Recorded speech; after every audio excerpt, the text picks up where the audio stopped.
All right, let's talk about the season nobody puts on the brochure, but every local up here knows exactly what you mean the second you say it: mud season. Because if you're new to the high country, you assume spring in Colorado looks like birds chirping, little flowers popping up, and you're in a light jacket, living your best life.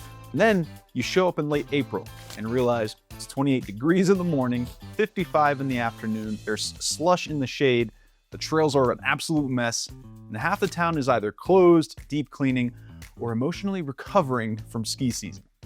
Mud season is basically that awkward in-between period when winter stops being winter, but summer isn't ready to clock in yet. My name is Anthony Soul, a local Colorado licensed realtor who works with luxury buyers, and I live up here with my wife and our kiddo, and I'm outside as much as possible, so I'm not just talking about mud season like it's a calendar event. I'm talking about it like this is the time of year where you either learn to love it, learn to escape it, or you try to fight it and you lose. Now first, let's define what mud season actually is in real life. Ski resorts start winding down and shutting lifts, but you can still have snow sitting on north-facing slopes and in the trees. The daytime sun warms things up, snow melts, and your trails go through that sloppy transition: frozen in the morning, muddy by lunch, and then sometimes refrozen into a lumpy, icy mess the next morning. That's the cycle. And it's not just the little mud, it's the kind of mud where you step wrong and your shoe makes that really squishy sound in the mud and kind of tells you the mud's never coming off, and you just kind of accept it. Muddy trails are basically closed trails in a lot of areas because riding or hiking on muddy trails tears them up and causes erosion. And then we all get to enjoy ruts for the next 3 months. And in places like Eagle County, you'll also see seasonal trail closures for wildlife, especially elk calving season, where disturbing calves is a real issue.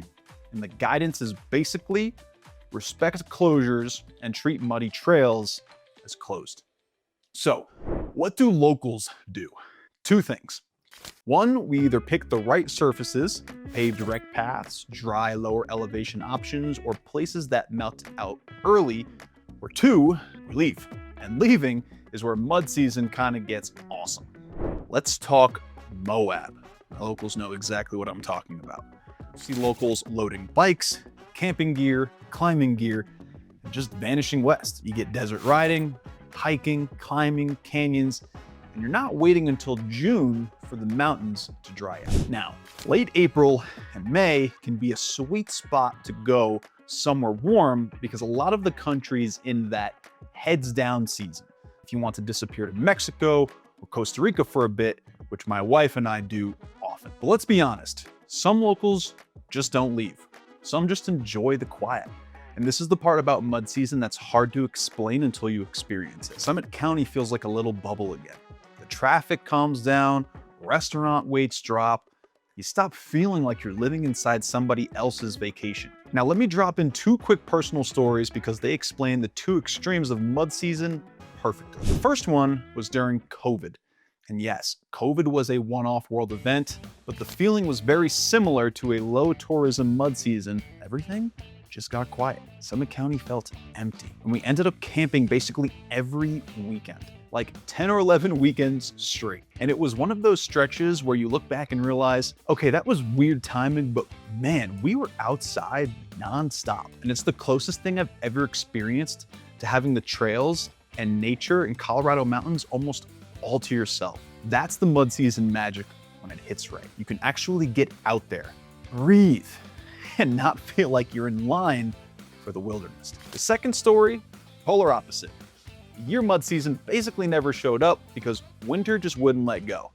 I remember skiing Arapahoe Basin into July, like full on, this is ridiculous late. It was actually pretty awesome, and it felt like winter just refused to die. Now, if you asked me today, family, work, life, I'm not sure I need July skiing. I respect it, I'm impressed by it, but I don't know if I'm emotionally prepared to wax skis in July anymore. And that's why mud season is such a wild card. Some years it drags, some years it barely exists. This year, at least as I'm filming this in mid-April, it's been warm enough that we've had early riding and hiking windows that normally don't open up until much later. And that can be amazing, unless you're the kind of person who loves a deep spring snowpack and a long ski season. Now, let's talk about the parts people don't realize until they own a home here. Mud season is when a lot of businesses hit pause. Restaurants and shops make tough choices. Do we close for a couple of weeks to recover? Do we reduce hours? Do we keep people employed when tourism drops? The reality is it can be brutal for businesses because the crowds thin out extremely fast. And you'll feel that as a visitor or homeowner because some of your favorite spots might be dark for a bit, or running limited hours. And that's totally normal. But then there's the other side of it. And this is one of my favorite locals win things, mud season deals. In Breckenridge, specifically, the Breckenridge Dining Passport is a legit spring tradition. Proceeds support local scholarships, and the Breckenridge Restaurant Association awarded about $14,000 in scholarships in 2025. That's one of those things that feels very Breck. Support the community, keep the locals happy, and give everybody a reason to go try restaurants when the town is quiet. Mud season is the best time to get ownership stuff done because the contractors, service companies, and trades are often more available than they are in peak summer and winter. If you own a mountain home, this is the window where you're scheduling spring maintenance. Roof checks, snow melt drainage issues, gutter cleanouts, servicing boilers, hot tubs, fireplaces, radon mitigation, checks if needed, whatever it is. Spring runoff. Mud season is when the rivers start waking up, and it's the beginning of rafting season energy in a lot of areas. Obviously, this year has been extremely tough, so it's actually happening a lot earlier and likely won't continue into June unless we get more moisture. Now let's tie mud season back to real estate because this is where the buyer opportunity conversation lives. Mud season slows real estate down up here. Some sellers pull their homes off the market entirely and relist when summer energy returns because summer is when the mountain towns look like the postcard again. And when Memorial Day rolls around, you usually feel the market start to wake up.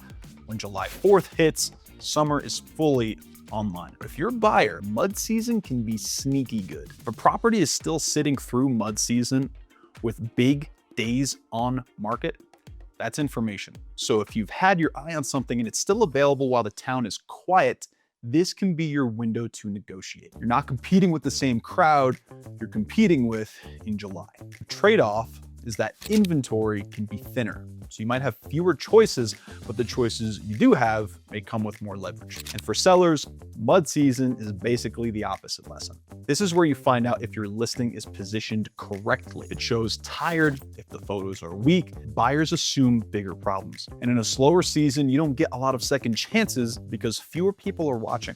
Presentation matters in peak season, matters even more in shoulder season. If you're considering buying a legacy home here, I'll say this, come visit during mud season at least once. If you're watching this and you're thinking, okay, we're actually serious about buying in Summit County or Eagle County, call, text, or email me. You'll talk with me or a member of my team, and we'll help you line up the lifestyle part, how you'll use the home in winter, summer, and yes, even mud season.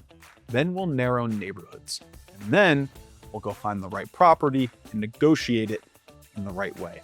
Again, my name is Anthony Soul, a local licensed realtor who helps luxury buyers find that vacation home, that legacy home that they have been dreaming of. Feel free to reach out to me at any point in time. I'm always available by phone or by email, usually quicker by phone if you want to get a quicker response, and we can help you guys find that dream property. Thank you guys so much for watching this week's video, and I'll see you in the next one.